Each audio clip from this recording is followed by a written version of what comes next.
watch out, cause I'm here now and I'm staying. Claws out, this the fight that I've been craving. I know there's something inside of me, but it's been masked by fear and anxiety.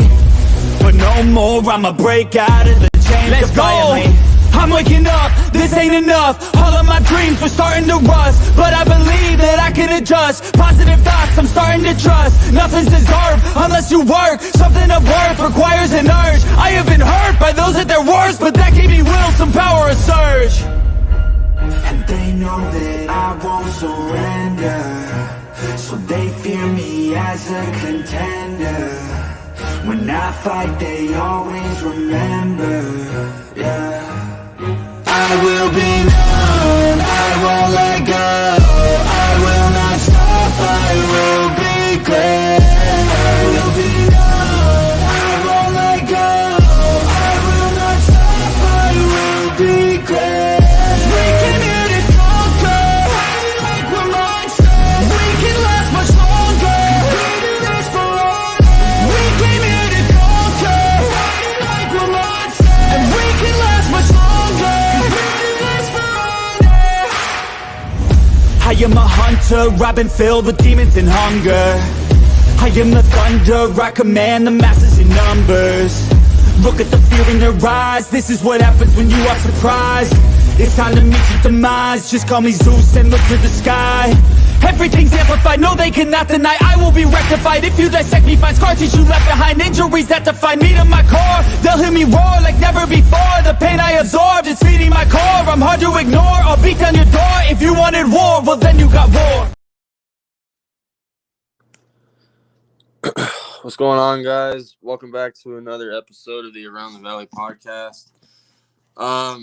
Sorry we did not do it last week. Randy and YTC, they were both busy, so we just decided to hold off until next week. But we finally back for another episode.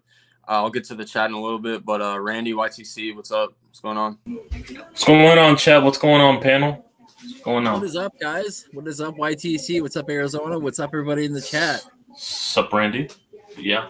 Let's get to the chat before we get into the topic. Hold up. Little Spongy, hopefully your team backs it up, because if not, I'm going off one. But there you go. Oh, yeah, later tonight. Diamondbacks and who you guys play? The Astros? Phillies. Oh, the Phillies, yeah. Oh, that's going to be interesting later tonight. Yes. So we're talking about that series actually in this episode. So much later on, yeah. Get my damn computer to load. It's not loading any of the games from yesterday that we saw. So I do remember the Thursday night game, though. It was the Chiefs and Broncos. So we'll get straight into that. Chiefs beat the Broncos 19-8. So YTC, I don't think you did that game. No, I didn't. I actually didn't watch the game. I only watched the highlights after the game was over. I don't know why I'm crazy enough to watch the highlights of a Thursday night game, but here I am. So yeah, I watched it. Well, basically. Yeah. Russ, you're washed. That's all I gotta say. Russ, I've been new this after the Jets game the week before that. He's washed. He's not the same as he used to be. I think Russ should consider retirement. I'm being dead serious. Yeah, I was surprised the Chiefs only put up 19 on a defense I gave up 70 a couple weeks ago. But they divisional game. So yeah, their defense actually played good. So I guess but Kansas City, I don't think they've lost since week 1. So yeah, and guess what? Fun fact: they haven't lost to the Broncos since Peyton Manning. They've been like 11-0 with Patrick Mahomes, and then also 4-0 with Alex Smith. That's crazy. Yeah. So I'm just gonna name the games that I can see right now, and quite ironically, all of our teams I'm able to see the scores of our game. So we'll get to our teams last. But Raiders beat the Patriots 21-17. So Patriots are 1-5 for the record. So they're in the running for a top pick in the draft. And honestly, I want to ask a question. Do you guys think Bill Belichick's on the hot seat? Chat, answer this too. Yes. I think so. Bill Belichick should be on the hot seat. But yeah, because he's near the end of his career. Even after when Tom Brady left, he only made the playoffs once. That's it with Mac Jones. And then after that, they've been, way below 500 at that point. I mean, Belichick's play calling has been in the question, compared to today's day and age. compared to 20 years ago when it worked. But it's not fluent in today's day and age. So yeah, he's definitely in the hot seat if he doesn't progress here. I'm definitely going to see him on the hot seat, especially with what Mac Jones is doing now. Because all this is an assessment that Brady carried their franchise with. The more and more he keeps losing these, seasons with Mac Jones, if he doesn't, turn it around somehow, or if he's back next year, they're definitely gonna, get rid of him afterwards. He'll probably call it a career after that. To be honest, he's like 70 something. He's definitely gonna probably contemplate hanging it up at that point and live out the rest of his days. Yep, Randy. Yeah, man. I actually, to be completely honest with you, I think he's been on the hot seat since last year when he brought Matt Patricia as a defensive coordinator / special teamers coach and made him an OC. So I think he's been on the hot seat since last year. I think this year bringing in what's his name there from he coached Bill O'Brien. Bill O'Brien. Bill O'Brien. Yeah, the coordinator. Brought in Bill O'Brien thinking that he could maybe replicate what he did in college with his offense that was actually working pretty well, and brought it with the Patriots, and it just hasn't worked out. Why? Because you don't have the right players. Your O-line's trash. You got a garbage quarterback, and what receivers is he really throwing to? Jacoby Myers? Okay. It's like, but not even Jacoby Myers, Juju Smith-Schuster. Jacoby's on the Raiders, but still point in case. Oh, sorry, yeah. So yeah, see, there you go. So I even forgot the wrong guy. So there you go. So it's like, they got the corpse of Hunter Henry and they got the corpse of Mike Gesicki, 2 washed tight ends past their prime already. Yeah, and then look, they got rid of Jonnu Smith, and look what he's doing in Atlanta.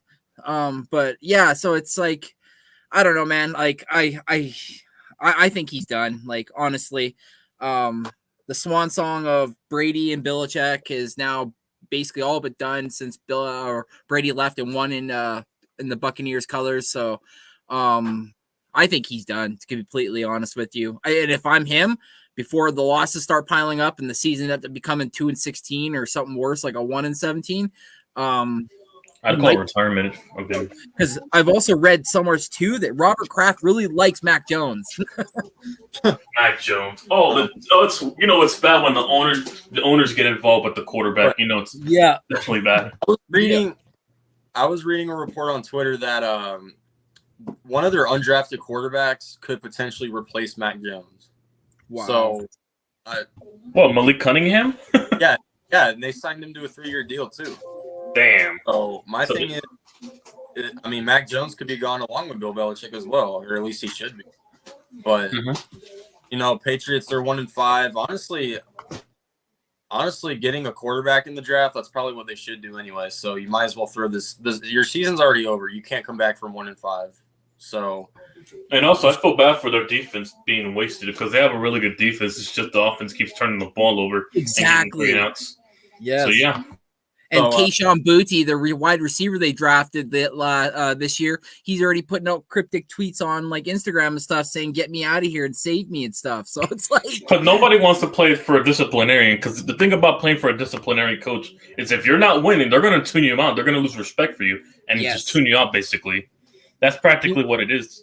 And you want to talk about quarterbacks? I think Bailey Zappi's a better quarterback than freaking Mac Jones, and he's the backup right now. So. I feel they're about the same, but yeah, I see your point. Right, Bailey Zappi last year came in 3 games and won. I'm just saying, the boys know how to play with him. Yep. What's up, Crazy Juice? Yeah, Little Spongy. We'll get to my team in a little bit. Get on, kid. Bill Belichick should be gone. Should be on the hot seat. Get on, kid, and Crazy Juice. Quentin Bergang, what's up? We'll get to your Eagles soon too. Hello, Bergang. I know Randy's got a lot to say. We'll get to them in a second. Malik Cunningham listed as a quarterback wide receiver. Yep, and he was going to replace Mac Jones apparently, but we'll move on. What is he, Terrell Pryor now? No, go ahead. It loaded all the games for me, so we're going to go through all the games. So the Ravens and Titans. The Ravens won in London 24-16, and I know the Ravens are kind of like an injured team right now. Lamar Jackson didn't play the brightest. He almost threw the game away actually in the second half. But Tennessee, Ryan Tannehill got injured.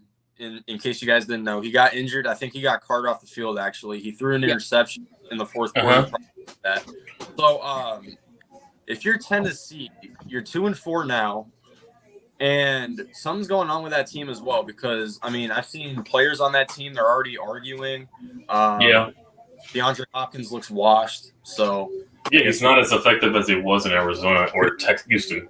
So Ravens and Titans. I don't know if any of you guys really saw, that game or. I saw the highlights, but yeah. So, do you guys have any thoughts on that game? Well, basically, yeah, Ryan Tannehill, he's probably going to be gone after this year. But Malik Willis isn't the answer over there. And at this point, you might as well just start Will Levis and see what you have. If they're like 2-5 by next week, which more than likely they'll be, they're probably going to likely, start Will Levis at this point with the season gone. That's probably your best shot to salvage anything for the future moving forward. I'm a Tennessee fan. Yep, Randy. Yeah, you kind of mentioned about the Broncos at the beginning there or whatever, but it's like the Broncos and the Titans, I think, are going to be two teams that we're going to be seeing fire sailing here because the NFL trade deadline is on Halloween, October 31st this year, so which is a Tuesday. And yeah, man, there's so many things that were wrong with this game. When Kyler Phillips fumbled the ball and he came to the sidelines and went and sat down, DeAndre Hopkins got up, didn't even console him as a teammate or anything, or just tap him off, just got up and walked away. Like, what the hell is that all about, man? Like, holy shit. Okay. And then when, like you mentioned, when Ryan Tannehill went down, Malik Willis came in. And there was a play where he should have went out of bounds. He stayed in bounds and then tried to dive for the first down and didn't get it. But because the clock was still running and they didn't have timeouts, they weren't able to stop it. So it's like bonehead plays everywhere. No leadership. You seen what's his name? The defensive end tackle. Sorry, Jeffrey Simmons come out and basically say, people that want to play here are going to play here. People that don't want to play here should ask on out. So it's like there's obviously a lot of stuff going on behind closed doors, and it's showing on the field. Okay, real quick before we get back to football, the Rangers are up 4-0 in Game 2. Okay, they're up 4-0 over the Astros. Oh, the game's going on currently now. Damn, it's on right now. Rangers already took Game 1, and they're up 4-0 right now in Game 2. Holy crap! So we'll get to baseball in a second. For anyone that cares. Never mind. They scored a run. It's 4-1 now. Houston is bottom of the second as of this recording. Okay, Houston scored. Let's get to the chat real quick. The chat's been going crazy. What's up, Gavin? Wales friend. What up, Gavin? Baseball's not a world sport. Cricket. Okay, fuck that. Yeah, Yordan Alvarez just went yard. Oh, there you go. Yep, Arku. I bet you're enjoying that. What's up, Taj? Oh, what's up, Taj? It's 1G. Starter, he won't be for long. Okay, everyone's saying what's up. Yep. Oh, no. Yep. All right, so back to the football. Oh, my gosh. I can't believe Rangers are about to go up 2-0. All right. Yeah. The Vikings beat the Chicago Bears 19-13. Justin Fields got injured. Tyson Bagent went into the game. Kirk Cousins didn't have the brightest game. Obviously, Justin Jefferson was out, but they clearly didn't need him because their defense actually showed up for once. Even before Fields got hurt, he didn't even throw for 100 yards. That's the So Chicago is 1-5 and they're 0-3 at home. So if you're Chicago or Minnesota, because Minnesota's 2-4 now, so they're kind of having a little bounce back, I guess. So, what do you guys think about this game? Well, first off, it's simple: poor coaching and poor execution. You saw with Justin Fields; he was looking bad lopsided. I mean, he had DJ Moore open both times in the game. I watched the highlights, right? He missed DJ Moore open twice in one single drive. And guess what? That could have been a touchdown. And seeing how this game ended 19-13, that could have been a difference maker in this game. But it's, errors and mistakes that, cost them in this game. I actually picked Chicago to win for the pick'ems, and they let me down for this one. I actually thought Chicago was going to go in and, pull an upset because they were at home. And they didn't have Justin Jefferson, and Kirk is usually inconsistent when it comes to these type of games and divisional rivals. But I should have known. Even Kirk Cousins didn't even play his best. He barely cracked 180. He didn't crack his 300 annual passing yards per game, even though, granted, they didn't have Justin Jefferson. But still, it's crazy. He wasn't taking over. And guess what? They weren't able to capitalize against the Vikings defense. The Vikings defense is not this good. No. That's the funny thing about this whole thing. They made them look respectable. That's a horrible thing. All our quarterbacks against that same Vikings defense probably put like a 250, 300 burger on a consistent basis compared to what Justin Fields put. That's the crazy thing about this. Randy, you got anything? on this game? Yeah, I didn't get a chance to see the game, but like YTC, I myself picked the Bears to beat the Vikings. Yeah, just horrible all over, man. I mean, the Vikings couldn't get anything going on the ground. 18 rush attempts by Addison for 44 yards. That's a 2-yard per average. So that ain't great. But then you go over to the freaking Bears and Deontay Foreman, 15 for 65, a 4-yard average. So it's just all around really just horrible play. So yeah, I don't know. I don't know what to say about these teams, man. One minute you think, okay, maybe this is the problem, and then all of a sudden next week something else arises, and you're like, well, what the hell what's going on? So, but like you said, the Vikings found a way to win. They're 2-4 now. So, yeah, they're 2-4 now. They got the Niners on Monday next week though, so I mean that they'll probably go back to. Niners are going to be out for blood after we get to them. If you're the Bears, you technically weren't supposed to do shit this season, and now you have the first and second overall pick as of right now.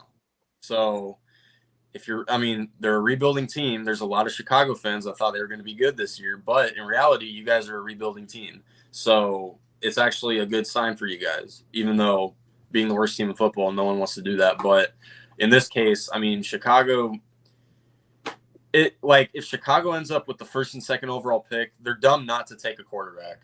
Right. So Justin Fields is out of there. I don't care what anyone says. Justin Fields, he's out of there. The Bears would be so stupid to give him a bag for doing absolutely nothing. He's won 6 games in 3 years. So he's not your franchise quarterback. You took if it weren't for teams taking other quarterbacks, you wouldn't have even drafted this guy. So, Vikings won the game, though. We'll just move on, I guess. The Bengals. I do want to say really quick, sorry, Tiro. I do want to say, though, that apparently there's a lot of rumors that Caleb Williams is thinking about going back to college again next year because he can make up to $10 million on his nil deal.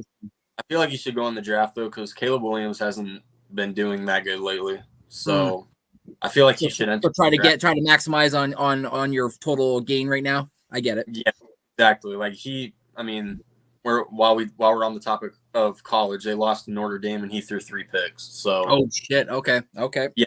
So if I'm him, I would go into the draft this year. But anyway, and if you're drafted first overall, you're never going to go to a good team. That's just how it is. Exactly. Yep. So, and you're the quarterback. You got to make the team good. So, but what's up, Corona? We'll get to your Niners here in a second. But before we get to them, the Bengals beat the Seahawks 17-13. And I actually saw the second half of this game, and the Seahawks got into the red zone so many times, and they couldn't get one touchdown. They were always turning the ball over on downs. The Bengals defense always showed up when they needed to. Bengals offense obviously didn't do that much, but after starting off terrible, the Bengals are back at 500.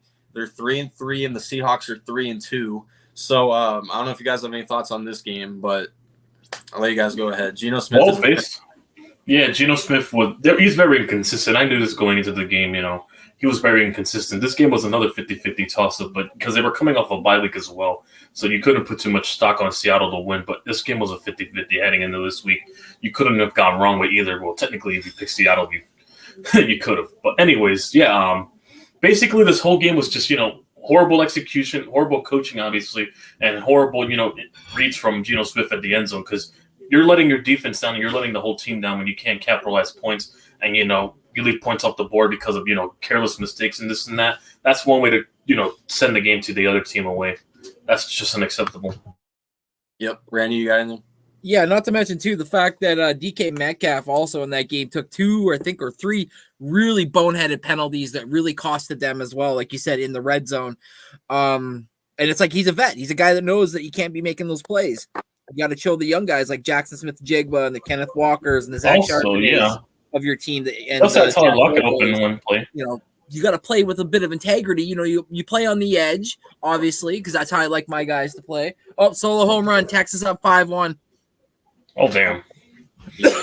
But I got this one wrong. I actually thought that I thought myself that the Bengals were still just trying to figure it out, so to speak, and that the Seahawks would have caught them at the right time, but boy, was I wrong. So I got this one wrong myself. Yeah, I got this. Not to Seattle as well, but I got it wrong. Moving on. So we have a lot of Niner fans in my chat right now. So onto your team.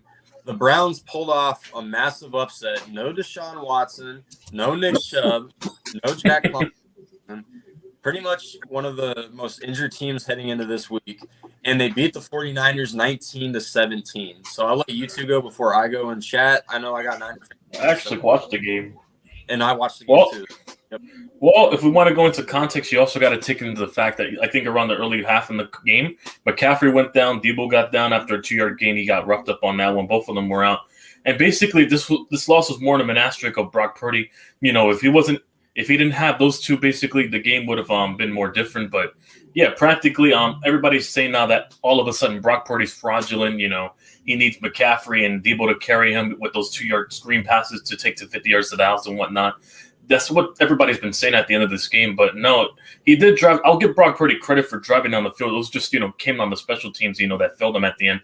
But at the same time, the numbers he put up, if you go look back at the numbers, I think for the majority of the game without McCaffrey and Debo, you had Brandon Ayuk open multiple times, but he kept dropping the ball. The only reliable receiver in that game in my eyes for what I saw was Jawan Jennings from what I saw. And the defense pulled what they did against the Philadelphia Eagles against in the NFC Championship game. They kept shooting themselves in the foot, and it allowed Cleveland to milk the clock and also put points, even though, granted, they held them to 3 points, because they're one of the better defenses in the league. You still gave up 3 points, and also you left points off the board because of that fumble, getting overturned, obviously. That could have changed the course of the game, too. That fumble, I don't know how it wasn't ruled a fumble, but it was a backwards pass, apparently, before the half. That was very boneheaded, by the referees in my end, from what I saw. I mean, there was a lot of, horrible calling over on this game, but, this game could have went either way, but it seems, they capitalized off a missed kick. This game, with the way it went, give credit to the Browns, man.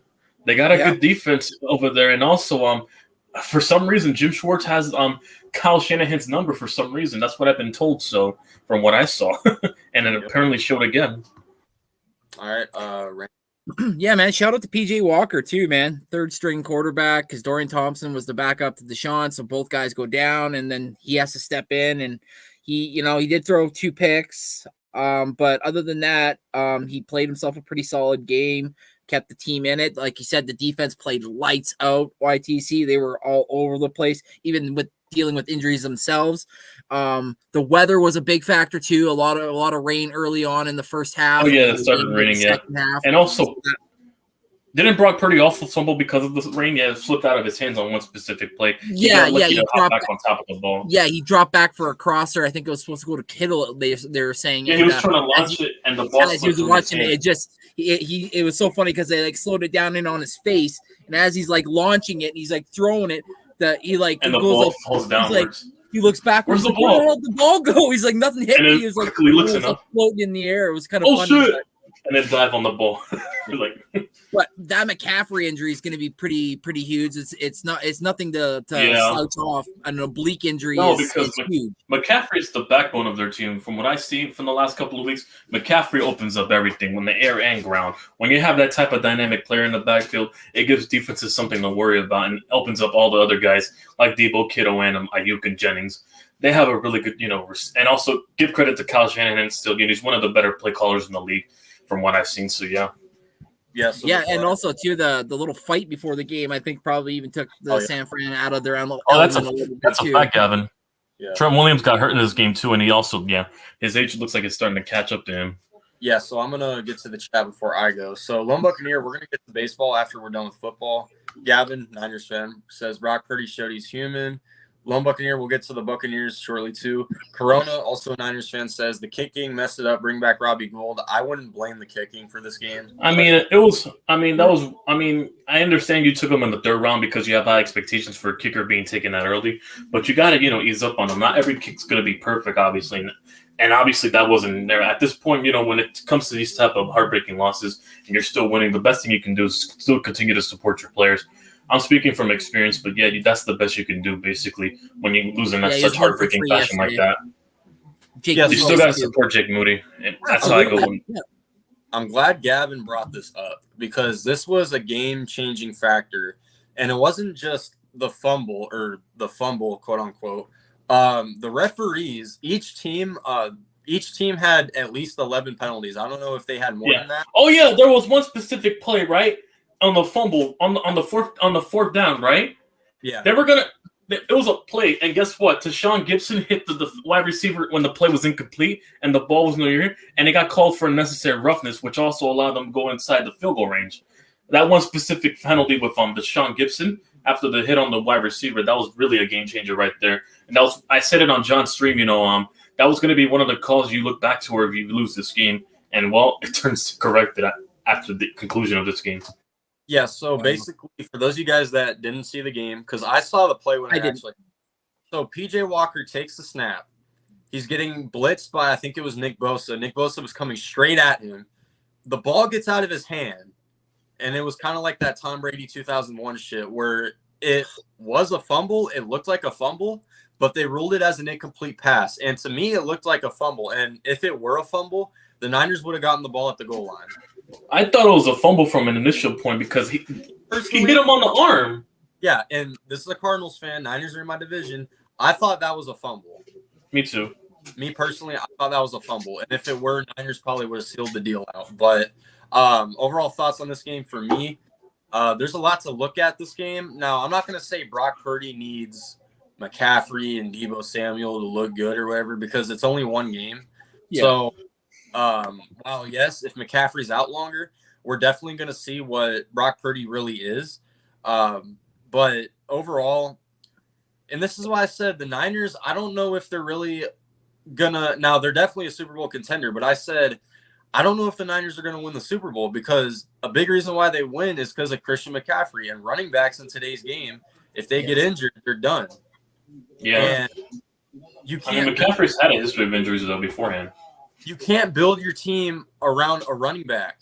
You can't. So if McCaffrey gets hurt, I mean, yeah, Brock Purdy's got a solid offense. He's still got a decent O-line. He's got Brandon Ayuk. He's still got George Kittle. And also the running backs behind him, too. Don't forget Jordan Mason and Elijah Mitchell.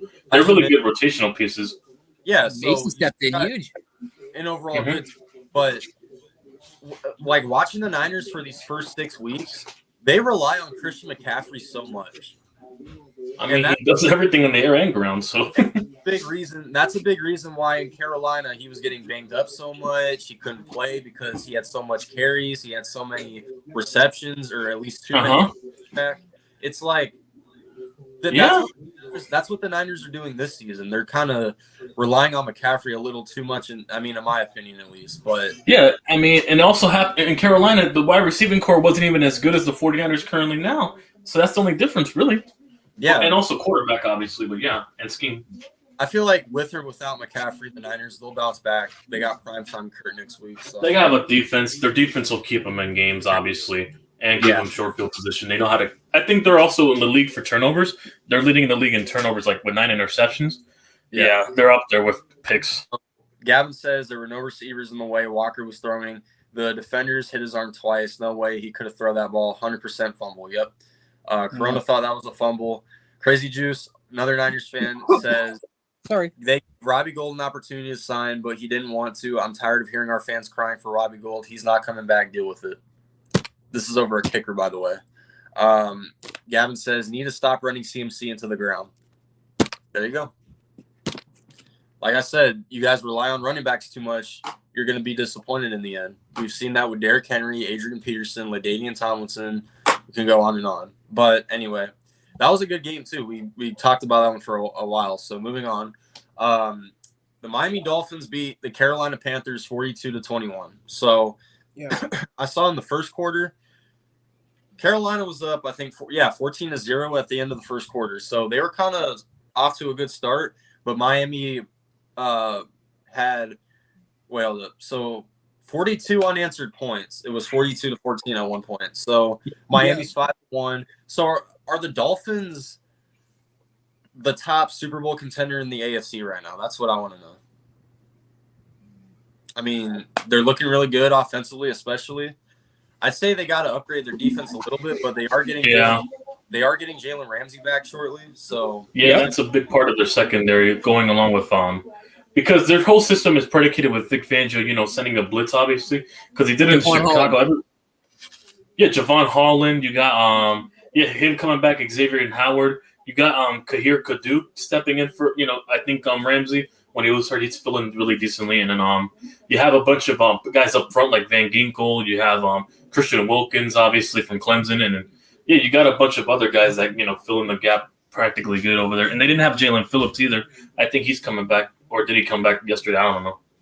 And they didn't have the lights out rookie Devon Achane either. So, oh yeah, Devon, that track runner, yeah, because they have a whole track team at wide receiver and running back with the way they quickly run on screens. That's a whole track team right there. Yep.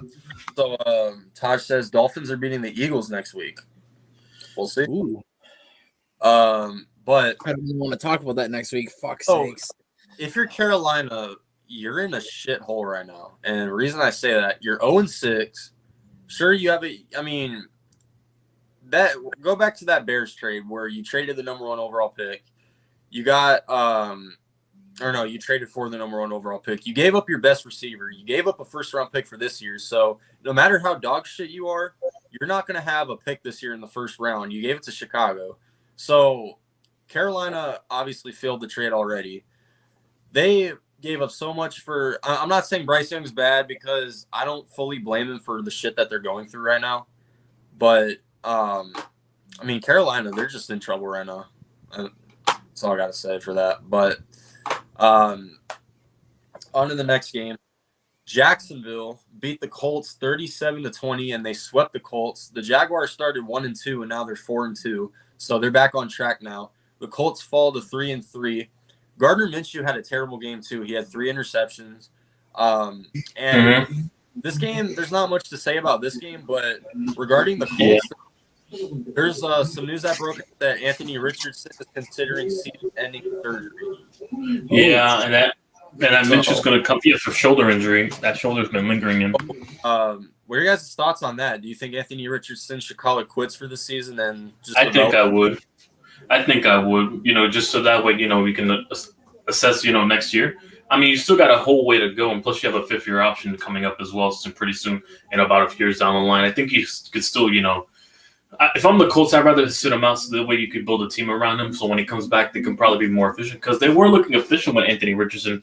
They beat the Ravens, I think. They also I forgot who else they beat, but they looked really good in that game.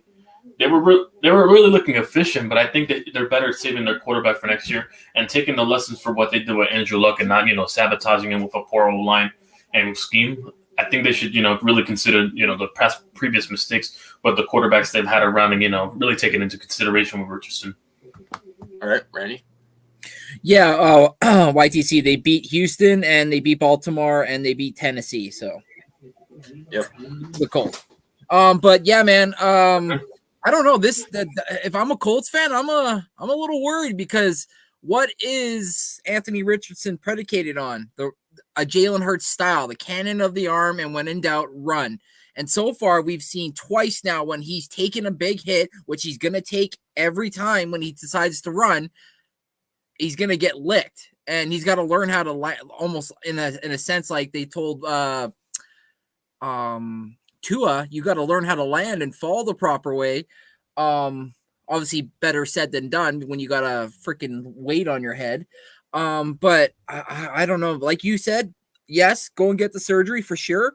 But they better during this year and going into the draft next year. They, like YTC said, they better re-up that O line. They better get them another weapon or two. But yeah, man, because that's not good. That already he had only played 3 games, 4 games. I don't remember Anthony Richardson being injury prone when he was at Florida. And my thing is clearly it's another proven example. He's already been injured 2-3 times. So different. One was a concussion. I get it. But still, he hurt himself the other time. It was a body injury though. So yeah. So if I'm him, I would, he's only 20, 21. So yeah.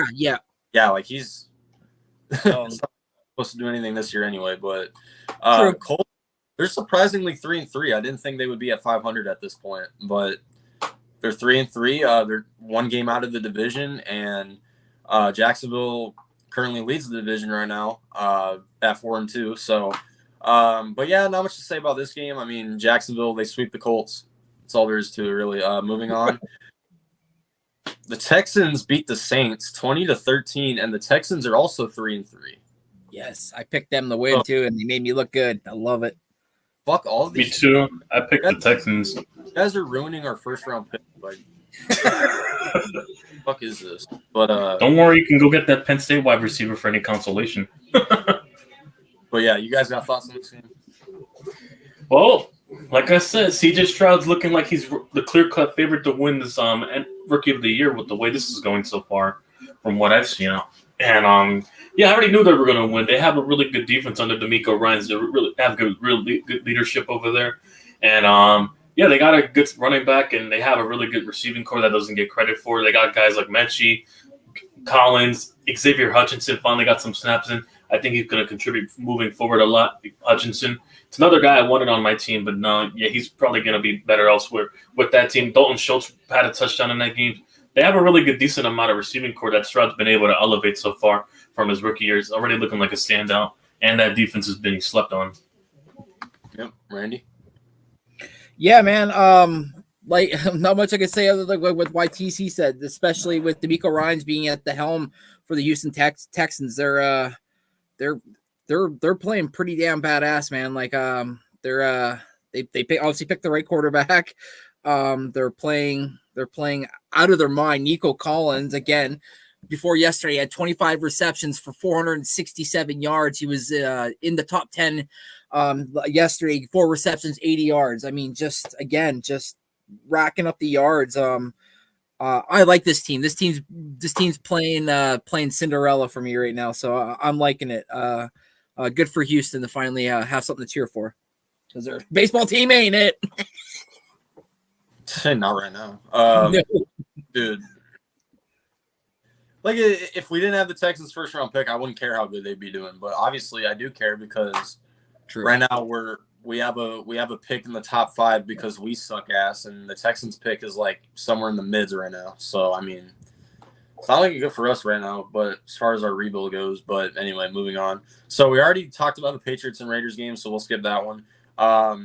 So this is the last game before we get to our teams. So the Lions beat the Buccaneers 20-6, and for the first time since 2011, I think it was, the Lions are 5-1, and the Buccaneers fall to 3-2 after they started. I think 3-0. So, yep.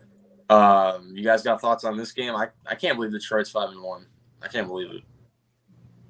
Well, the Detroit game against the Buccaneers. Yeah. Oh yeah. Give credit to Jared Goff and that connection with Amon-Ra St. Brown. Amon-Ra St. Brown's been really proving himself, for the last couple of years with this third round notion that he's, kept track of everybody, who's drafted ahead of him.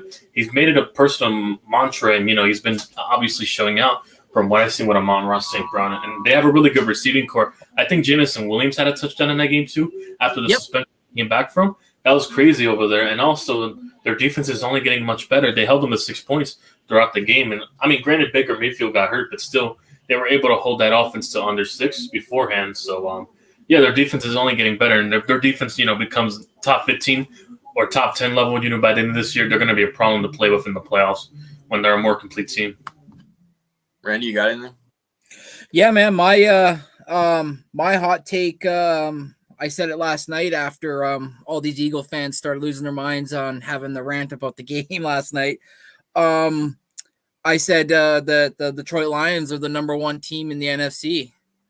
I'm like, they've proven it. They beat the Stanley Cup champions. They beat the Vince Lombardi champions. Obviously, opening day was a close game, but still doesn't matter. They showed up and got the job done. And then other than that one loss, they've come back and they've proven that they can go out there and compete with everybody. That defense is playing fucking crazy right now. Jared Goff continues to have another crazy game. 353 yards passing, 2 touchdowns, and then just the emergence of guys. I know they lost David Montgomery. We still don't know how long that's going to be for, but Amon St. Brown, Joffrey Reynolds, Khalif Raymond, like you mentioned, Jamison Williams, 2 catches, got his first NFL touchdown, but they got guys all over the place. Will they come down to earth? We'll see when they get into the schedule a bit deeper here now coming up. But right now they're just winning games, and you can't doubt them for it. So, yep. Yeah, I didn't see Detroit getting this far. So, like I thought they were going to be good, but not 5-1 at this point. But right, yeah, that's just what I thought. But not much to say about that game. They win 20-6. We'll see how they do next week. But on to our teams now, and I want to get mine over with. So the Rams, these filthy lamb chop lovers in LA, these meth head fucks beat us 26-9.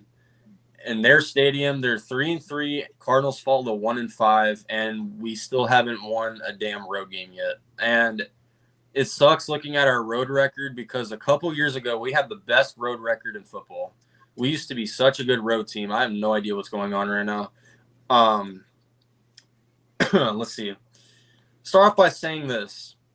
Josh Dobbs, these past 2 weeks, you've really proven why you're a backup quarterback. I mean, last week against the Bengals, you threw 2 picks. You fumbled the ball once. That costed us the game. That's why I didn't blame our defense for last week when we lost. It's because Josh Dobbs played like dog shit against a struggling Bengals team. And I was like, what the hell are you doing? And this week, we were up 9-6 at halftime. And matter of fact, it shouldn't have even been 9-6. It should have been 9-3. But this trash-ass secondary gave up a deep ball to Cooper Kupp right before halftime. It's like, this secondary, we don't have Budda Baker. We don't have Jalen Thompson. They're both injured. So granted, our secondary is banged up. But these past 2 weeks, you let Jamar Chase go Randy Moss on us. And you let Cooper Kupp, who was just coming back from injury, run all over us. Puka Nacua didn't do shit the other day. He didn't do jack shit. He dropped a touchdown. I think his longest reception was like 9 yards. So Nacua didn't do jack shit. And heading into halftime, you're up 9-6. Another mistake by Jonathan Gannon. Where are your adjustments in the second half? And where the fuck is our run defense? It's the same story for the Cardinals every fucking season. You guys have a good pass rush. You guys have an okay secondary, depending on health. If our secondary is banged up, obviously they play terrible. But when they're healthy, they're a pretty solid secondary. But the story for the Arizona Cardinals, ever since 2015, you guys have never had a good run defense. You've always let these running backs have big games against you. This season, Saquon Barkley tore you up before he got injured. Tony Pollard, even though we beat the Cowboys, Tony Pollard still ran for over 100 yards on us. Who else? Joe Mixon didn't have the brightest game. He still had a touchdown against us, but it is what it is. But in the second half, so in the first half, the Rams didn't do anything on the run game. Second half, right off the bat, Rams get the ball to start the second half. They ran 7 straight plays, and 6 out of 7 of those plays were first downs. So our run defense, where the hell are you guys? You sacked Matthew Stafford, I think it was like 3 or 4 times. Our pass rush is there no matter what. But the Rams don't have a solid O-line. Their O-line's been banged up since 2021. So they don't have a solid O-line. Get to the damn running back. And when you make contact with the running back, tackle him. And that's another issue. This team does not tackle whatsoever. So I get it. We don't have our star quarterback right now. I get it. But I don't – like, our defense gives our offense opportunities. And when our offense doesn't – when our offense gets, 3 and outs every drive, it doesn't help when our defense is out there for the entire fucking game. Yeah. So my thing is – we're 1-5 now, and a majority of these games that we've played have been against playoff contenders, and they've always been 1-score games. So I get it. If we had Kyler Murray, maybe we'd be 5-1 right now, 4-2, somewhere around there.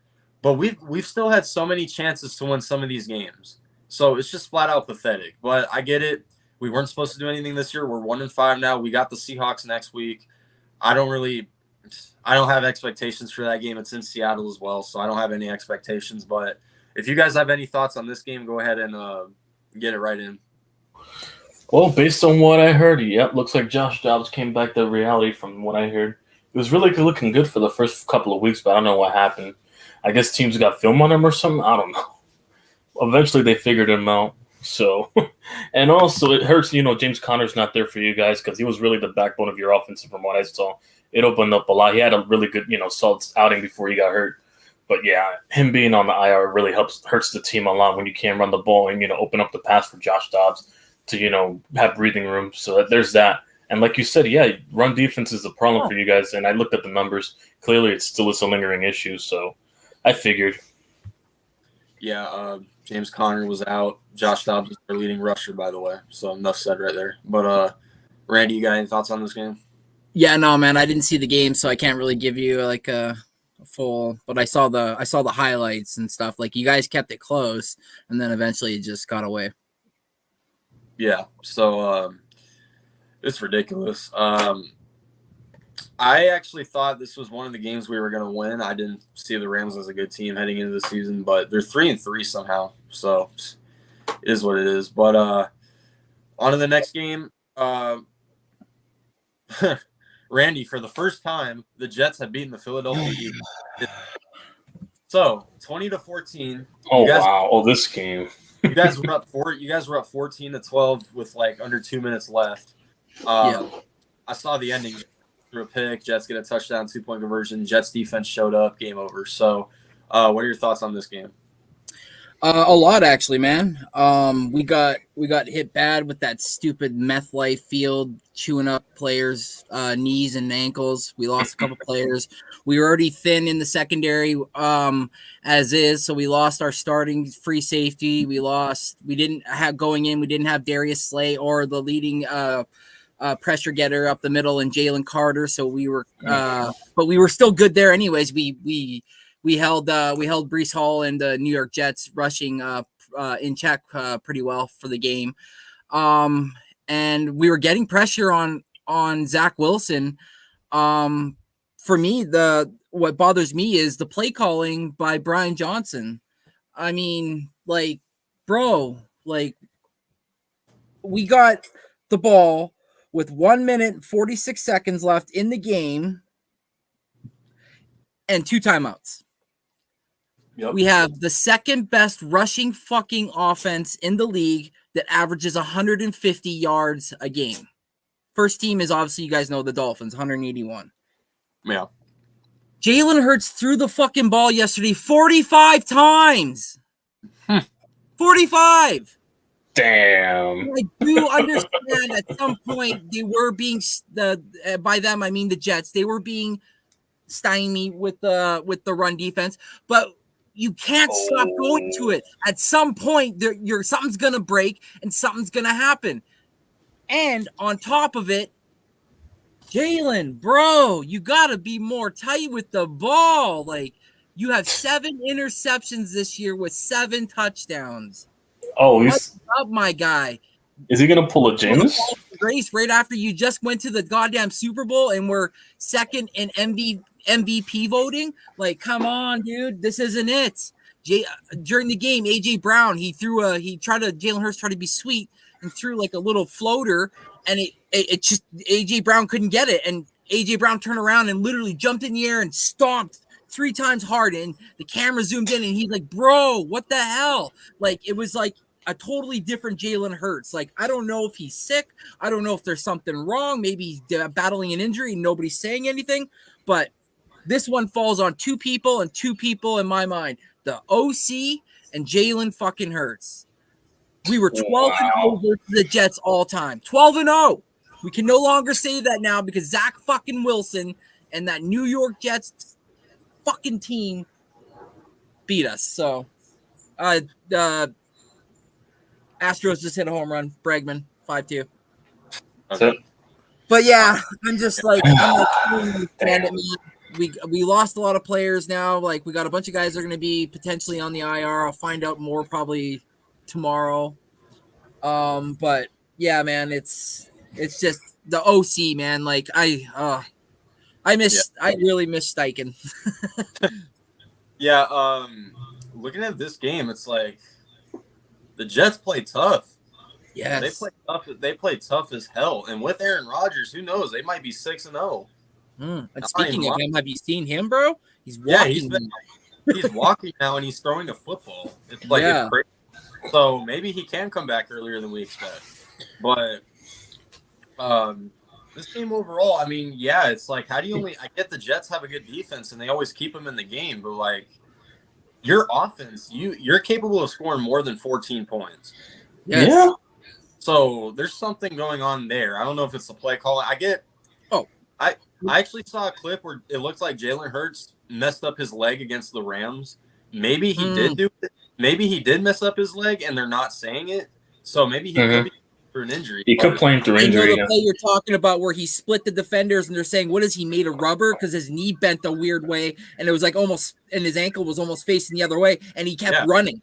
And he kept running, and everybody's like, "Whoa, what the hell? Like, is that because of the bench pressing? Like, the compound is not there, so he's not going to take hard pressure on the joints." So, and like I said, maybe that's what it is too. Maybe that could be a factor, but it just didn't seem like a normal Jalen Hurts. And we also lost our Lane Johnson in the game early. Once he went out, Jack Driscoll came in. Boom. It was like, but they were getting pressure off the edge like crazy. So that's another scary fact moving against the Dolphins as well. So, yeah. So before YTC says his thoughts on this game, Crazy Juice, if Josh Dobbs continues to play like shit, then yes, put Clayton Tune in the game. That's if Kyler Murray's not back by then, because Kyler Murray, how's he doing?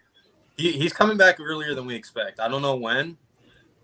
The dude needs to come back as soon as possible, though, because this shit is starting to get annoying. But enough with my team. YTC, you got any thoughts on the Eagles? Yeah, I actually saw the game too as well. Yeah, I don't know how the hell they made Garrett Wilson and Zach Wilson look like prime Mark Sanchez and whatever receiver he had at that point, because this shit was crazy. I mean, yeah, Jalen Hurts was turning the ball over. I don't know. It's been a lingering issue from what I've seen in the last couple of games. I watched the Philadelphia Eagles when they're on prime time or whatnot. And 7 for 7. Come on.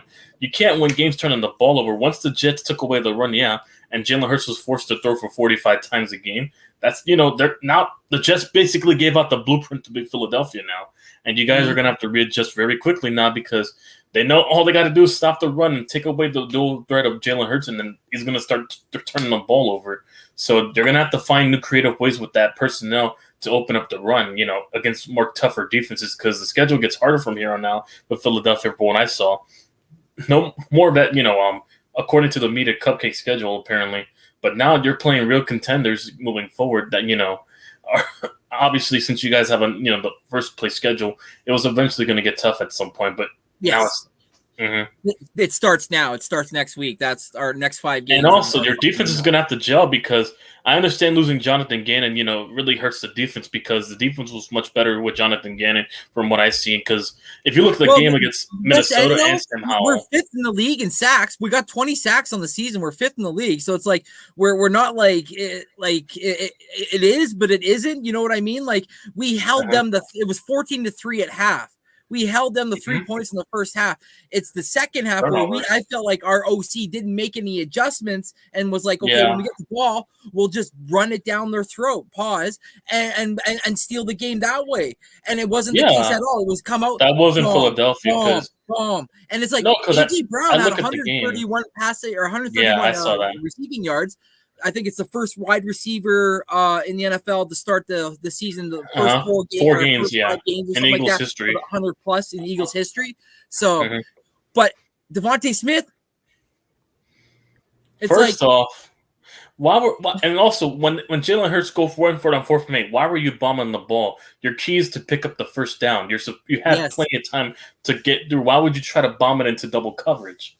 That really was head scratching. You should have picked up the first down. It should have been to the sidelines is what it should have been doing. Should have been picking up chunk yards like that. And then eventually if you had to, then do a bomb to the end zone. If you could take shots, once you're inside the 20, you could take shots, Yeah. So back to the chat. Corona says, it's horrible coaching though overall. Well, Brian Johnson, I don't know about him, man. Yeah. But Corona, we'll talk about that game in a little bit. Later tonight, Go Chargers, Look a little spongy, man. Your team better win the series, man. Because you're talking a lot of shit here, Sponge. Series, man. I gotta say. And by the way, Spongy, you're jinxing. Before we get to the last game, I gotta say this: the damn series hasn't even started yet. Philly trolls are already coming at me. It's like, what the fuck? It's what they do, man. It's what it's they do. Philadelphia. That's Philadelphia for you in a nutshell, TRO. The damn series hasn't started yet, but anyway. But yeah, Eagles. I would say not in a bad way. I'd say Eagles are lucky to be 5-1 right now. Mm-hmm. Like in a way, I'd say they're lucky to be 5-1 right now. But we squeaked out the New England game. Good personnel. That's the first game of the season, right? So it's like, we did. So well, obviously better personnel than those teams. That's why one of the better rosters in the league. That's kept them in games. So yeah. Oh, YTC, before you go off, let me just talk about. Oh no. Sunday night, the Bills beat the Giants 14-9 with Tyrod Taylor almost winning the game. And the Giants were shutting out the Bills until the fourth quarter. So the Giants are 1-5, and the Bills are 4-2 now. So I'll let the Giants fan go first. YTC. We have to. Anyways. Well, overall, to sum it up, this game was horrible coaching, in my opinion, because on the halftime, our defense was playing lights out. I don't know how the hell we contained this team, Buffalo offense. I thought Buffalo was going to drop a 20-burger after getting embarrassed in London to the Jaguars. They were going to come out and blow us out by the half. But somehow our defense flipped the switch and held them to 6 points after the defense was struggling, to make tackles and struggled to corner cover. Basically, Stephon Diggs was getting his yards, but they weren't the yards where he dominates and takes over an entire game.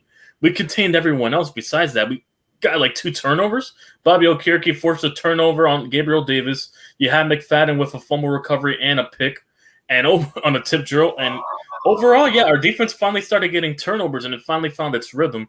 And guess what? Once again, the O-line's still the same issue, same lingering problem. We can't sustain drives. Eventually, they were going to crack, and eventually that's what led to Josh Allen scoring 2 touchdowns in the second half. We had horrible play adjustments, and basically horrible coaching, running it near at the half when we could have taken the 3 points, and instead on that final drive on specifically, what I'm about to get to, we could have just kicked the game winner and won 15-14 hypothetically. And that game, I was hoping we win that game so bad after I saw we were leading, because that game would have made this upcoming game against Washington an interesting game, in terms of getting back to 500 somehow in some way. But that seems like it's not the case at this point. From what I heard with this loss, it's definitely, the season, in my opinion. They're going to probably start selling people in the trade deadline from what I'm seeing. I wouldn't be shocked if Saquon gets traded, to be honest, because, he's on a 1-year contract, and they don't have the money to pay him or don't want to pay him. They're probably going to trade him. Practically. Anyways, but overall, I want to get this also final point out. It doesn't matter who the quarterback was playing, because I'm hearing this this loss is more of an asterisk on Daniel Jones not being able to operate with this team. I felt it would have still been the same thing, because keep in mind, Saquon Barkley is out there. We didn't have Saquon Barkley for the last couple of games. When Saquon Barkley's out there, and I can't believe I was wrong about this, Jones plays actually less turnover prone when Saquon's out there, because when teams are stacking the box for Saquon, it opens up the read options for Jones, and it also opens up the other passing game, obviously, when he's drawing a lot of box blitzes and whatnot. And Buffalo didn't even take over the game like Seattle did with 11 sacks. We weren't even getting pressurized throughout the game. I mean, it would have still been the same, but overall, it came down to coaching and lack of execution, especially on that final play to Darren Waller, even though, it was very controversial at the end. Either way, we should have ran the ball. I've seen Saquon hop from the 2-yard line, hurdle over like he's fucking about to do a dunk or some shit, and get past the goal line. You could have just hurdled it. Or hell, you could have took a page out of Philadelphia and run the tush push. That would have been just as effective as trying to throw a play action to Darren Waller contested at the 1-yard line after the ref saved us with a PI call to end the game. Oh, my God. Overall, the season's over after what I saw from this. But overall, horrible coaching. This is also, in my opinion, more on Dable than it was on the team, in my opinion. They played really serviceable, especially the defense.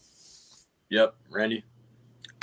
I will say the only thing I'll say about this game is at some point Tyrod Taylor has to take a little bit of the blame, though, to YTC, because just before the half they already had a play, and it looked like Tyrod Taylor audibled out of it, and then you seen Daboll lose his fucking mind. He took the headset off, he threw it, and then he was about to start walking to the dressing room, and he's like, no, I got to go talk to him. So he waited up to him, and he was yelling at him. He was like, bro, run that play.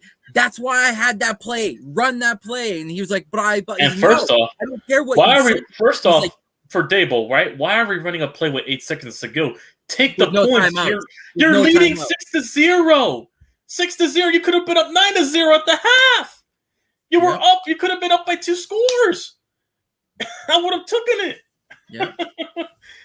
I know. The defense was playing lights out. You didn't trust your defense enough to stop them for 3 seconds. And you were going to be up 9-0. And given we got another field goal after that, we could have won this game 15-14. Overthinking that's what it came down to, right? Yeah. Rather than taking the simple, like you said, simple 3 points, which is right there. No, he was like, we need the 7 or 6. Sorry, we need the 6. Hey, right? listen, I get it. We're frustrated. We haven't scored a touchdown in 3 games now. Offensively, that's the sad, depressing fact about it. And because of horrible execution and also horrible O-line, it's just depressing. But yeah, that's about it for you. I guess that's what Taj did it right there. I guess that's what Taj means by this comment. The New York Field Goal Giants. At this point, that might as well be the name. All right, so let me get to the chat because I haven't checked on the chat in a while. Corona, baseball, Rangers go to the World Series. We'll see. Depression, YTC, income. Well, he said he's going to win the World Series. Oh, win it? Yeah, he's like, I think the Texas Rangers are going to win the World Series. I don't know about that, David. If we lose to the Commanders, I might actually come out Depression, YTC. Spongy. Yeah, I agree with Spongy. Spongy. I think Brian Johnson is coordinator. Okay. Yeah. Time to break the frog meme out. Why would you run so much clock out? That's what Taj said. No, but first we could have just ran the ball it was 0 seconds at the 1. You can't just hand the ball to Saquon and hurdle over the line. I've seen him hurdle over the line many times from at the 2-yard line trying to help over the defenders and just reach the ball out and break the plane. That could have been the game winner right there. Yeah, the ball just I don't want to do that. Put that up because then I'll get. Yeah, but about this game, I was so confused by what the Giants were doing. So at the end of the first half, you ran the ball when you should have been throwing it. And in the second half, you throw the ball when you should have ran. I get it. I mean, and another thing I want to point out about the Giants, no communication whatsoever. Uh-huh. There's no communication whatsoever because, like you said, Tyrod Taylor messed up that play. He completely, basically ignored what Brian Dable said. And he went rogue, yeah. Or told him to do, and he ran the ball with no timeouts when you had, I think it was 12 seconds left. Yeah, 8 seconds or something like that, yeah. I would have taken the points. Oh, my God. Could have taken the points. I guess, they were greedy and they wanted to get the touchdown, which they were at the 1-yard line or 2-yard line, so. But either way, that could have been a better play call because they're expecting to run the ball because you got Saquon back there. You could have probably ran a play action to Waller or some shit if you were going to. Or exactly, yeah. Roll him out on the outside and have somebody sit right at the goal. And run a flat or some shit, yeah. Yeah, have him run a flat anything. Yeah. You have Wanda. First off, Wanda and Hyatt were killing this game too. Wanda had a good couple of catches. Yeah. Took some big hits and got back up. He was showing some toughness in this game for sure. Also, shout out to Bobby O. Kirk. He's finally being worth all the money we paid him for. So yeah, shout out to Bobby O. Yep. So Giants got Washington next week. So we'll see. Vision game. Go. Yeah. But as far as I know, Giants own the Commanders. So would I be shocked? No. Let's go Commies. Probably the only games we're going to probably win, to be honest. But we might really go 3-14 and end up only beating the Commanders at this point. Yeah, but you have a top 3 pick. Question: would the Giants get a quarterback? Or I was just gonna say that. I'm like, would you guys get a quarterback? I don't know because we have a lot of predominantly black. Daniel Jones contract. You guys got a weird opt out kind of thing where I think it's year 2. It's only like a little. Year 2. After year 2. Yeah. Was it year 2? No, yeah. Okay. He'll be a free agent after 2024 next year, not this year. So why not? And he'll be an free agent in 2025. Or, do something crazy for next year, like trade your pick to another team and get their pick for next year's draft. Still get a player like an offensive lineman or something from another team. Chicago, if you're hearing this, we helped you get Justin Fields. Now can you help us get Caleb? Yeah. Hey, brother. Hey, you want to help us out? We got you Justin Fields. And we know you love him. So why don't you reciprocate? Yeah, they love him because of 2 step had games against the Commanders and Broncos, and now they think he's back. Yeah, Yep. Todd says we picking that high. Hell yeah, we're picking a quarterback. Yeah, right. Yeah, we can trade up and go get Caleb. With all those- You know what, Marvin Harrison? I mean, we're gonna be picking high. You better not take my receiver away. That's what I got. Oh, first off, we are not taking no damn wide receiver at 4 or some shit. I'd rather go get a quarterback and then after that work with Jalen Hyatt and Wandale and start cooking with them. Yeah. The O-line's a bigger problem in my opinion. We have a decent receiving core from what I see. It's just the O-line. Yeah. Yeah, you need help there, really. Yeah. Yeah, but enough ranting about our teams, even though it was pretty cool. But anyway, today's game, we'll give a quick preview. We got the Chargers and Cowboys. So Those Vaqueros and the Apple Chargers. who do you guys got in that game?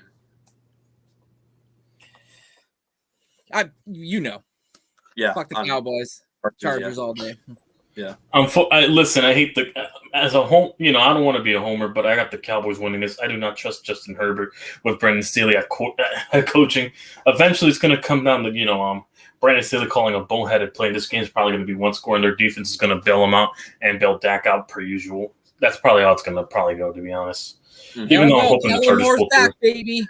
Kellen Moore's back. Oh, if Kellen Moore has a revenge game, I'll take it. Austin Eckler's back. Oh, yeah, Okay. Austin Eckler, that too. But still, either way, revenge game from Kellen Moore. At this point, I'll take it. Screw the Cowboys. I hope I'm wrong with this one. Yeah, Rushing touchdowns since 2019. Austin Eckler, 32. I can care less who wins this game. This man, Gavin, you should have taken Jimmy G. Jimmy G. Didn't he go to the hospital after the game the other night? Yeah, he broke his back. Yeah, this man broke his back. I don't want a broken back over here. Going to a hospital. Yeah, Especially I with a got name the like Cowboys. that. Unfortunately, I got the Cowboys. I'm just gonna. Yeah, I'm hoping the Chargers win though. I wouldn't care. I would Me not and you, care. David. Me and you, bro. I would not care at all if the Chargers won, though. Absolutely. care. Yeah, exactly, right? But there you go. But that was good on the football this week. That was pretty good. But so now let's shift it over to baseball a little bit. So I guess while we're at it, for those of you guys that don't know, the Rangers are beating the Astros in the 5th inning, 5-2 run. Or is it the 5th inning? It's somewhere around there. It's bottom of the 5th. Bottom of the 5th. It's 5-2. Rangers looking to take a 2-0 lead in that series. So before we get to the actual preview that we're supposed to be doing, do you guys got the Rangers beating the Astros, or do you think Houston can make a comeback? I got the Rangers. The Astros are very off so far from what I've seen. Yeah. Rangers are a more hungrier team. Randy, do you got the Rangers as well? Oh, Brantley hits for a single, so 1 on, no outs. Here comes Houston's rally. I before the series started, I had picked the Astros, so I'm going to stick with the Astros. So Astros, okay. Yeah, I picked the Astros in 6, so it's still very possible. But I mean, the Rangers haven't lost a playoff game yet. It's crazy, right? They're going Especially crazy. after the year they had just got into the playoffs, and then all of a sudden they just decide now, we're just going to. Yeah, before the playoffs started, everyone was saying they're not going to make it. They're going to. Yep. Max Scherzer's injured, so maybe they could get better in this and that. So, by the way, they made it the last day. They made it in the last day, man. And now, look, you said, haven't lost. They swept Tampa Bay. I thought the Rays were going to beat them. Same. They swept the Orioles. I sure as hell thought they were going to beat them.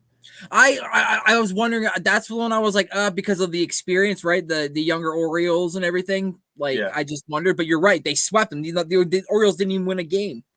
Yeah, but it's crazy. But they made Justin Verlander look like a fool the other day too. Mm-hmm. Made him look old too. Made him look his age. I saw a clip when Oraldo. McCormick hits a single, so 2 on, no out. Okay. Batter at the plate could tie the game with 1 swing. So I saw when Aroldis Chapman was pitching the other day that he almost gave up a home run in the same stadium. Yankee legend, typical Chapman. 2019 as a Yankee. That's crazy. That's crazy. That is. But they're up 5-2 right now. But although the Astros, they're looks like they're about to respond. So enough of that series. Today, the series of the NLCS starts. Uh-huh. I cannot believe my team is in it whatsoever. I still can't believe it. We swept the Frogers. That felt Please beat beautiful. the Phillies. But for the first time since 2007, my Diamondbacks are in the NLCS. And Nice. take on the Phillies. Me personally, Phillies. before we beat the Dodgers, I said if we beat the Dodgers, I feel like we match up better with the Braves. And I still stand by that. If we were playing Atlanta, I'd be like, okay, I feel like we have a better chance.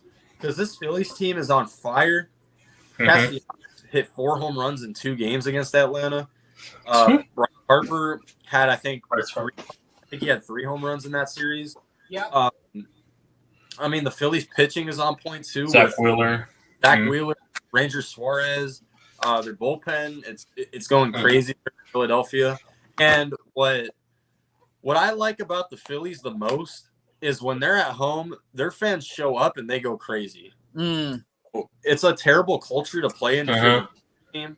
I mean, that's the Philadelphia market for you when it comes to that. Yeah. Oh! Texas makes a huge blunder. Now the bases are loaded with no out. The third baseman was a dribbler, the shortstop Pena, and the third baseman went to go grab it, and it literally rolled under his glove. Wow. Oh, we spoke too soon. Yeah. Now the bases are juiced, no out. Oh shit. Okay, but Diamondbacks and Phillies game 1 today at I think it's 5:00. Yeah, 5:00. So 6. Zach Gallen versus Zach Wheeler. Zach Gallen versus Zach Wheeler for game 1. For game 2, we got Merrill Kelly pitching. I don't know who's pitching for Philly in that game, but something happened. No, I'm good. No, they're pitch hitting. Oh, okay. They're pitch hitting for Maldonado. Sorry, they're catcher. Yeah. All right, so not baseball related. I was just looking at Deontay Banks' numbers, but go ahead. Diamondbacks, Phillies. What you guys got? Diamondbacks and Phillies. You already know Diamondbacks. You already know. How many games? Zach Wheeler, he's been lights out. Diamondbacks in 7. 7? Okay. It's going to be a competitive series, yeah. Okay, Randy? Man, I'm a huge Randy Johnson fan. I was a huge fan of his when he went to your Diamondbacks. I actually had his jersey until somebody stole it on me. It was a World Series 1-2, so it was like even fucking pissed me off even more.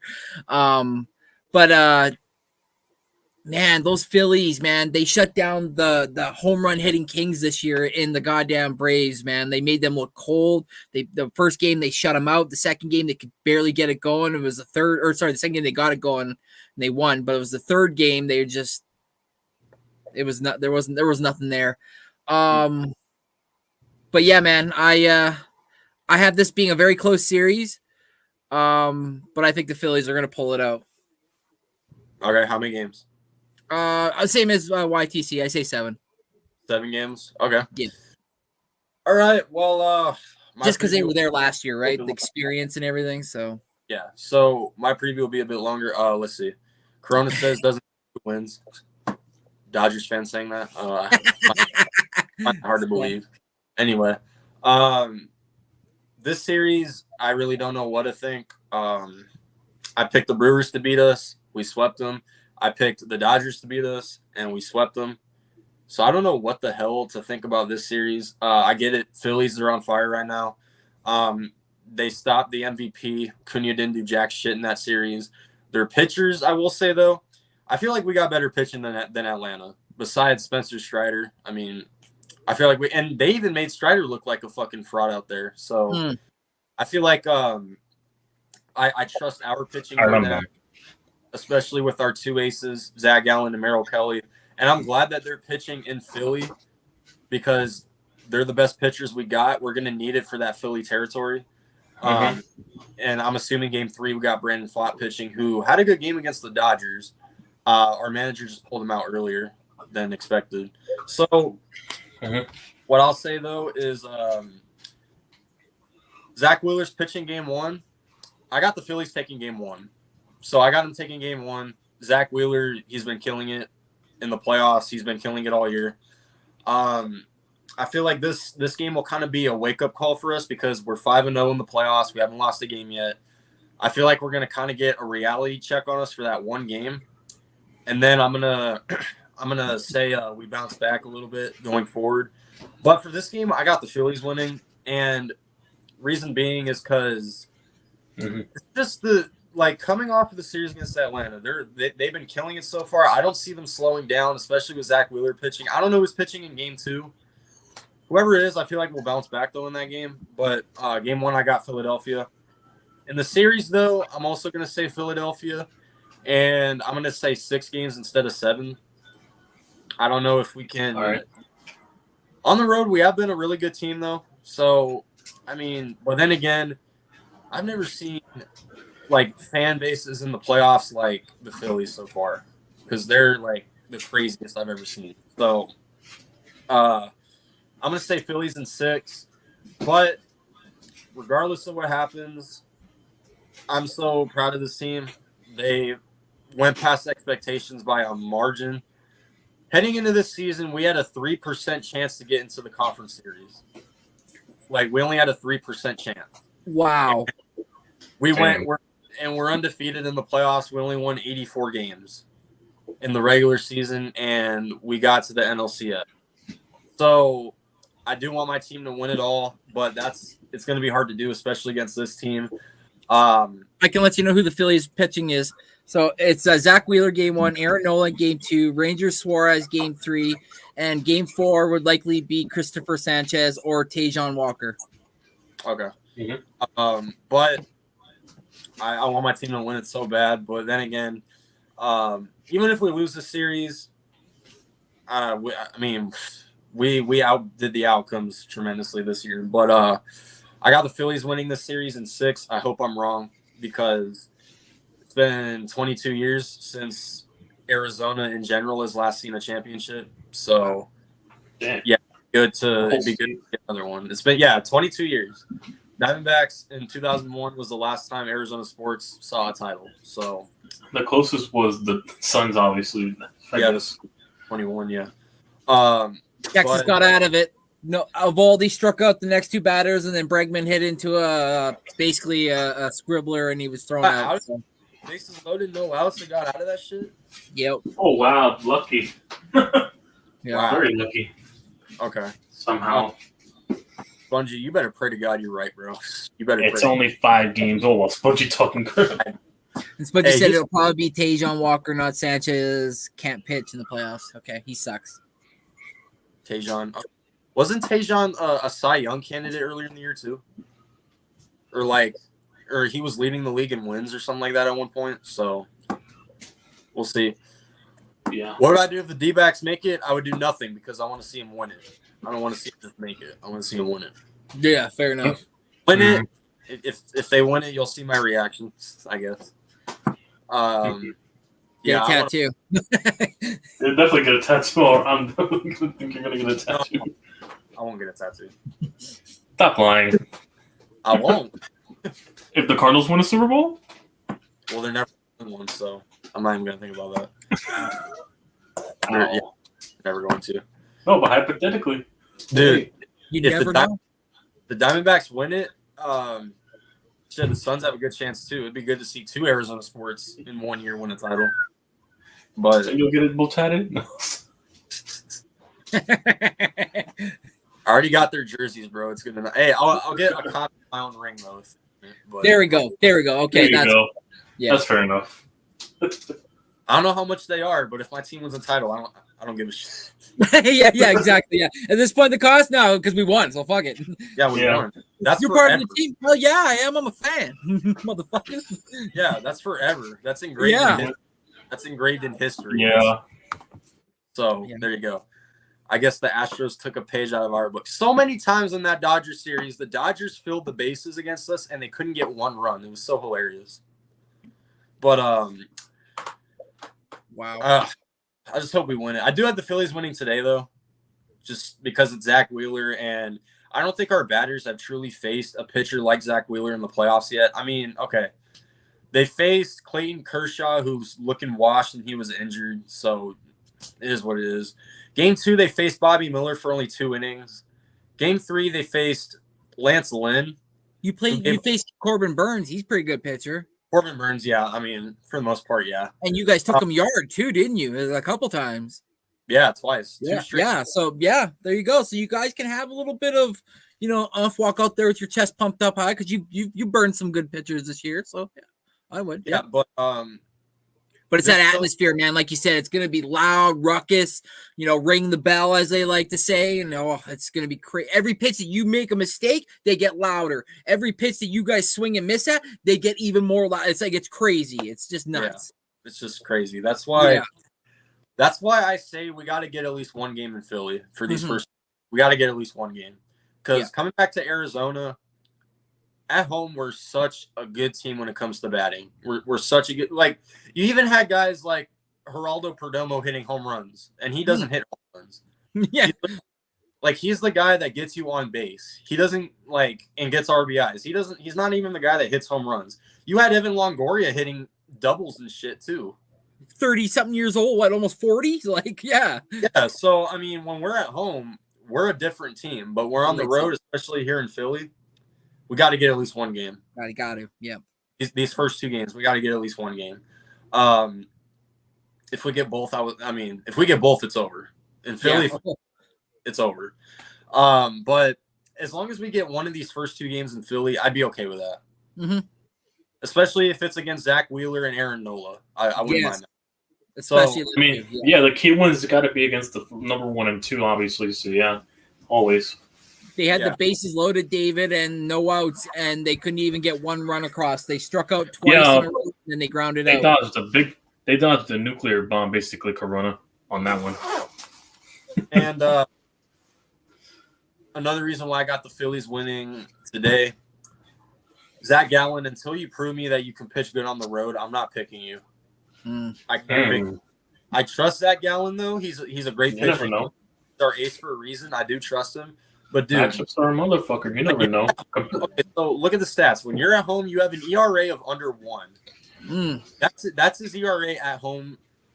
But away, it's an ERA of 3.20 something.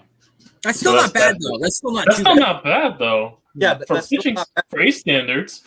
But I see where your comparison is. When you're at home and you're like a 90, a 0.90, or like a 1.10 that's or elite. whatever, and then you're on the road, you're a 328 or whatever. You're like, yeah, I can see where it's like, okay, why such a big disparity, right?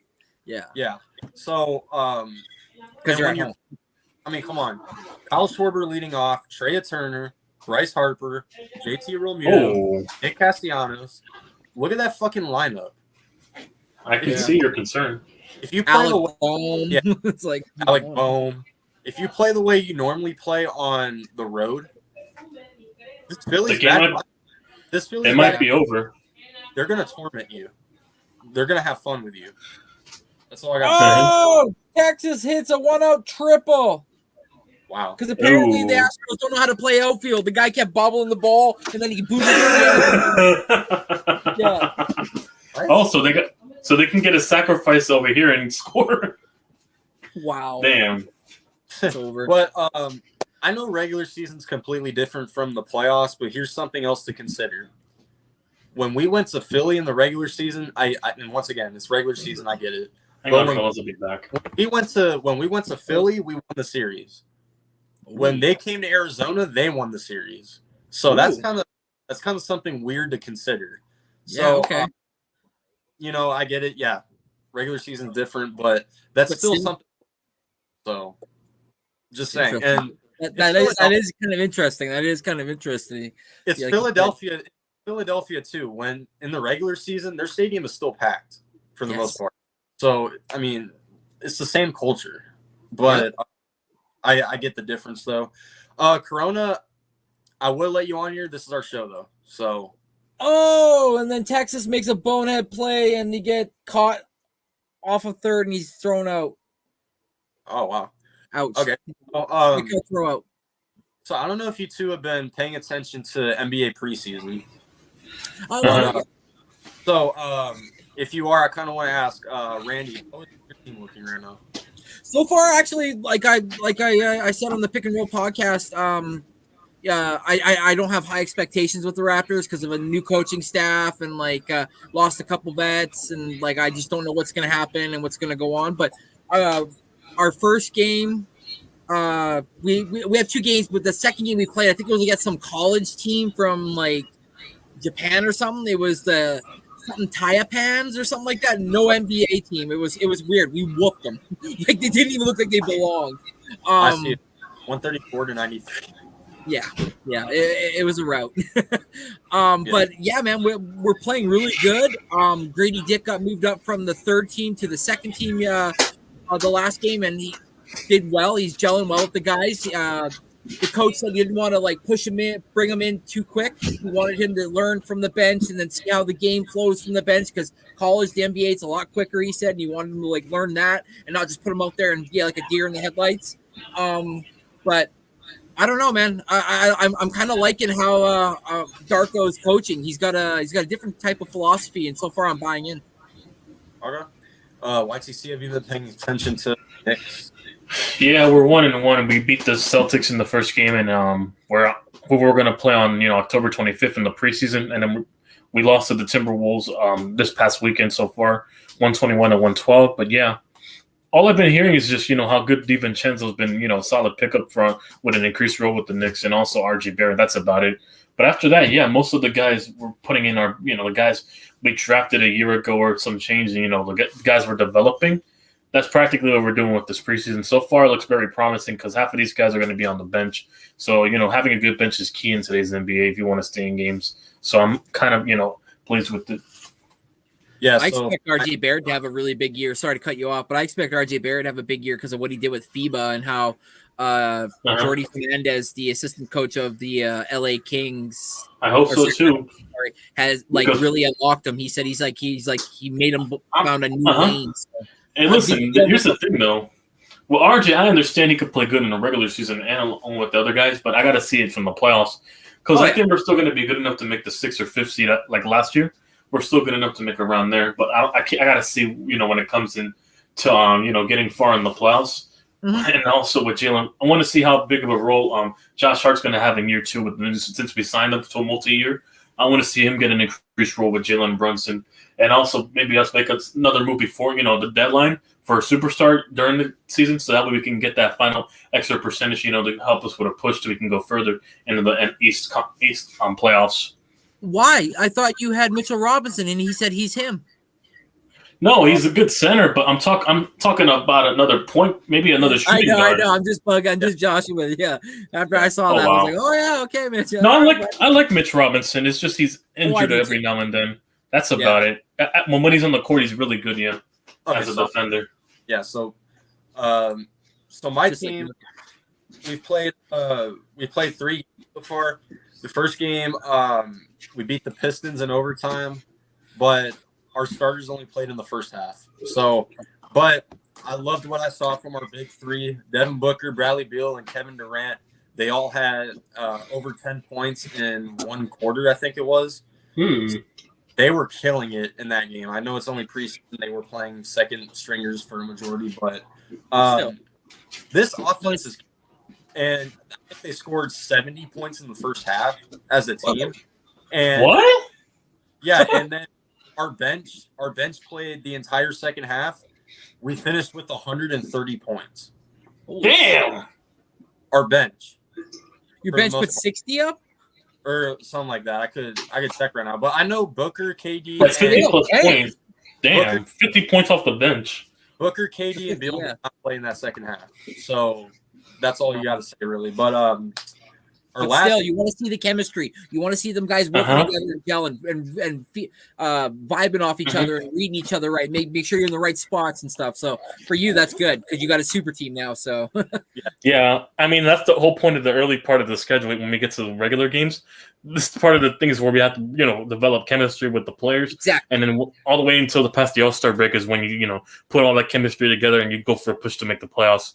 That's what the whole point of this first half of the It's basically, I see the NBA with 2 halves, basically, before and after the All-Star, break from what I see. And we're right now at the phase of the before the All-Star break. For me, it's just developing chemistry and racking up confidence and wins.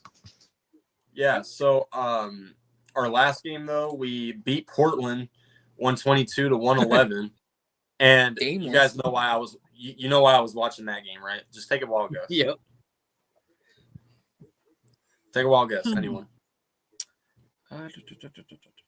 Damian Lillard. What's the question? I saw our last game when we played Portland in preseason. Wild guess. Why did I watch that game? DeAndre Ayton. Oh shit. Let's take a look at something here. Oh, is it DeAndre Ayton? Oh no. In 23 minutes, DeAndre Ayton against the Suns bench, 3 for 6 shooting, 7 points. What about rebounds and Fire. Oh. 6 rebounds. That's his 7 for 6. Oh wow, that's horrible. And do you want to see Houston Nurkic stats? Because he went up against them for quite a while. Don't tell me. In 21 minutes, 6 for 8 shooting. He made 1 3-pointer, actually. He made a 3-pointer. You can't. 8 rebounds, 5 assists, and 17 points. Nurkic? Oh, damn, Nurkic? Damn. Damn, if he stays healthy, that might be your hidden gem. So, yeah, Nurkic. Aiden, you're a soft piece of shit. I'm glad we got rid of you. And we play Portland today, too. We play them today again, for the record. Oh, you're back-to-back games? All right. That's funny. But in our last game, Bradley Beal did not play. Bradley Beal didn't play. Grayson Allen didn't play. KD played. He dropped 16 points in 21 minutes. Damn. All right. Devin Booker dropped 18 points in 21 minutes. All right. And off the bench, Yuta Watanabe made 10 points in 15. And Eric Gordon had 20 points in 18 minutes off the bench. Holy fucking hell. So let's see what else. Keon Johnson, 7 points off the bench in 15 minutes. Jordan Goodwin, 9 points in 15 minutes. So, yeah, I mean, our bench is looking really solid. Definitely way better than what it was last season. We shot 52% from the field in that game. And from 3, we shot 38%. Damn. So, y'all better watch out for us. That's all I got to say. Well, we'll see what happens when all our teams play each other. So Bradley hit a double. Who? Jordan Lawrence is going home, and he's safe. So it's going to be 5-3. Uh-oh. What's the ending? Bottom 6. Oh, this is coming to the wire. Uh-oh. Yep. So, I mean, we had this was a really good episode. So, yeah. We were in here for an hour and a half. I think that's got to be our longest. Yeah, I think so, yeah. But we got through every single main sport. I can't wait to do the Diamondbacks game tonight. I'm joining Philly halftime and Mitch. I think Randy's hopping on there too. So. Yep. I didn't want it to be 2-on-1, so I said I'd join you so that me and you could cheer on the Diamondbacks versus the stinking Phillies. Oh, wow. So you're rooting? Wait, so you're rooting for us? You just you think the Phillies are going to win? Yeah. Yeah, okay, I get it. Yeah, that's what I think too. But anyway, I think that game starts in an hour and a half, so I'll be on the game will be on my channel as well. It'll be on all of our channels. So yeah, no matter where you guys go, I'll be live for it. All right. But anything else you guys want to say before we wrap this episode up? Well, good luck tonight. That's all I gotta say. And yeah. All right. The Raptors got 2 more preseason games left, one against the Bulls and then one more against the Washington Wizards. I might be streaming either one of those, so be on the lookout. All right. Check that out, guys. Appreciate everyone who stopped by. Make sure to like up the stream when you're on your way out. But, guys, that wraps up episode 8. See you guys next week, and we're out. See you later. All right.